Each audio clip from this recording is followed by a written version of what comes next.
নমস্কাৰ। এটা ডাঙৰ খবৰ। মুখ্যমন্ত্ৰীৰ গাদীৰ গৰিমা বিনষ্ট কৰিছে হিমন্ত বিশ্ব শৰ্মাই। ভাৰতৰ আটাইতকৈ মিছলীয়া ব্যক্তিজনেই হৈছে হিমন্ত বিশ্ব শৰ্মা। এনেদৰে গৰজি উঠিছে মুখ্যমন্ত্ৰী হিমন্ত বিশ্ব শৰ্মাৰ বিৰুদ্ধে এতিয়া আমছু। লগতে আমছুৱে কৈছে যে মুছলমানক দমন কৰি মুখ্যমন্ত্ৰীৰ গাদী সুৰক্ষিত কৰাৰ লক্ষ্য হৈছে মুখ্যমন্ত্ৰী হিমন্ত বিশ্ব শৰ্মাৰ। আৰু হিন্দু মুছলমানৰ নামত ভয়ৰ ৰাজনীতি আৰম্ভ কৰিছে মুখ্যমন্ত্ৰীগৰাকীয়ে। গতিকে হিন্দু মুছলমানৰ মাজত বিভাজন নকৰিবৰ বাবে এতিয়া মুখ্যমন্ত্ৰীক হকিয়াই দিছে, হুংকাৰ দিছে আমছুৰ নেতৃত্বই। এটা ডাঙৰ খবৰ আমি এই মুহূৰ্তত লৈ অহাৰ চেষ্টা কৰিছোঁ। মুখ্যমন্ত্ৰী হিমন্ত বিশ্ব শৰ্মাক লৈ সৰব হৈছে এতিয়া আমছু। মুখ্যমন্ত্ৰীৰ গাদীৰ গৰিমা বা আসনৰ গৰিমা বিনষ্ট কৰিছে হিমন্ত বিশ্ব শৰ্মাই। ভাৰতৰ আটাইতকৈ মিছলীয়া ব্যক্তিজনেই বা মুখ্যমন্ত্ৰীগৰাকীয়ে হৈছে হিমন্ত বিশ্ব শৰ্মা। মুছলমানক দমন কৰি গাদী সুৰক্ষিত কৰাৰ লক্ষ্য মুখ্যমন্ত্ৰীগৰাকীৰ। আৰু হিন্দু মুছলমানৰ নামত ভয়ৰ ৰাজনীতি কৰিছে অসমৰ মুখ্যমন্ত্ৰীগৰাকীয়ে। হিন্দু মুছলমানৰ মাজত বিভাজন নকৰিবৰ বাবে মুখ্যমন্ত্ৰীক হুংকাৰ এতিয়া আমছুৰ নেতৃত্বৰ। ক্ষমতাৰ লালসাত কিয় ইমান তললৈ গৈছে বিজেপি দল? এই প্ৰশ্ন আমছুৰ সভাপতি ৰেজাউল কৰিম চৰকাৰৰ। নিজ মানসিকতা পৰিহাৰ কৰক মুখ্যমন্ত্ৰীয়ে। আৰু হিমন্ত বিশ্ব শৰ্মাক এতিয়া অসমৰ ৰাইজে বিশ্বাস নকৰা হৈছে মুখ্যমন্ত্ৰী হিমন্ত বিশ্ব শৰ্মাক। আৰু যিগৰাকী মুখ্যমন্ত্ৰীয়ে অসমৰ মুখ্যমন্ত্ৰীৰ আসনৰ গৰিমা বিনষ্ট কৰিছে, এনে এক বিস্ফোৰক মন্তব্য হিমন্ত বিশ্ব শৰ্মাৰ বিৰুদ্ধে আমছুৰ সভাপতি ৰেজাউল কৰিম চৰকাৰৰ। মন্তব্য আছে, কি কৈছিল ৰেজাউল কৰিম চৰকাৰে? মন্তব্য শুনাব বিচাৰিছোঁ। আমি কোনকালে ৰক্ষা কৰাটো ব্যৰ্থ হৈছে। তেওঁ জুবিন গাৰ্গ ডাঙৰীয়াক ন্যায় দিয়াটো এতিয়া ইতিমধ্যে কিমান মাহ গুচি গ'ল। গতিকে সকলো দেশত গৃহ বিভাগ ইতিমধ্যে বিফল হৈছে। মুখ্যমন্ত্ৰী ডাঙৰীয়া এতিয়া ভয়ৰ ৰাজনীতি কৰিব বিচাৰিছে, মানুহক ভয় খুৱাব বিচাৰিছে, হিন্দু মুছলমানৰ নামত মানুহক ভাগ কৰি ভয় খুৱাব বিচাৰিছে। আজি আমি স্পষ্টকৈ কৈছোঁ, মুখ্যমন্ত্ৰী ডাঙৰীয়াৰ ভয়ৰ ৰাজনীতি আমি কৰিবলৈ দিয়া নহ'ব। আমি অসমৰ শদিয়াৰ পৰা ধুবুৰী, বৰাক, ব্ৰহ্মপুত্ৰ সকলো জাতি জনগোষ্ঠী আমি মিলা প্ৰীতিৰে থাকিব বিচাৰোঁ। আমি ইয়াত ধৰ্মীয়ভাৱে ভাগ কৰাটো নিবিচাৰোঁ। কিন্তু এই বিজেপি দল আৰু মুখ্যমন্ত্ৰীয়ে ইমান নিম্নমানৰ, ইমান মিছা কথাৰে, ইমান তলত গৈ ক্ষমতাৰ লালসাত পৰি আচলতে নিজৰ গাদীটোৰ কাৰণে এনেকুৱা ধৰণে মানুহৰ মাজত বিভাজন সৃষ্টি কৰি, হিন্দু মুছলমান সৃষ্টি কৰি যি ৰাজনীতি কৰিব বিচাৰিছে, এইটো দীৰ্ঘদিন আপোনাৰ এই কাম সফল হ'ব নোৱাৰে। তেওঁ নিশ্চিতভাৱে বিফল হ'ব।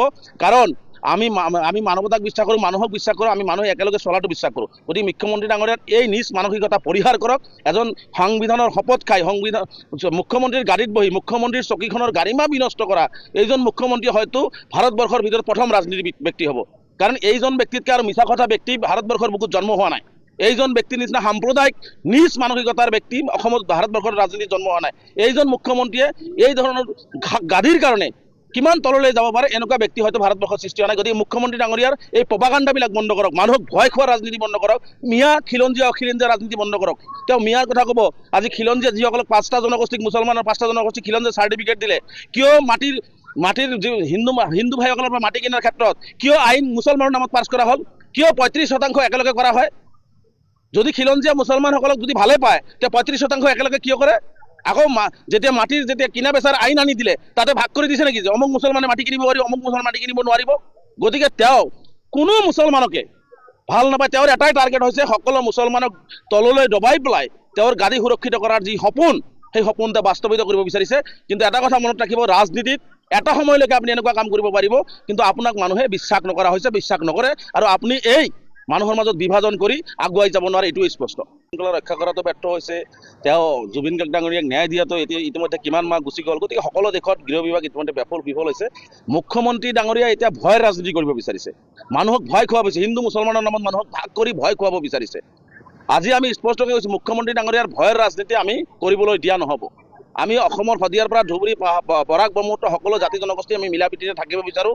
আমি ইয়াত ধৰ্মীয়ভাৱে ভাগ কৰাটো নিবিচাৰোঁ। কিন্তু এই বিজেপি দল আৰু মুখ্যমন্ত্ৰীয়ে ইমান নিম্নমানৰ, ইমান মিছা কথাৰে, ইমান তলত গৈ ক্ষমতাৰ লালসাত পৰি আচলতে নিজৰ গাদীটোৰ কাৰণে এনেকুৱা ধৰণে মানুহৰ মাজত বিভাজন সৃষ্টি কৰি, হিন্দু মুছলমান সৃষ্টি কৰি যি ৰাজনীতি কৰিব বিচাৰিছে, এইটো দীৰ্ঘদিন আপোনাৰ এই কাম সফল হ'ব নোৱাৰে। তেওঁ নিশ্চিতভাৱে বিফল হ'ব।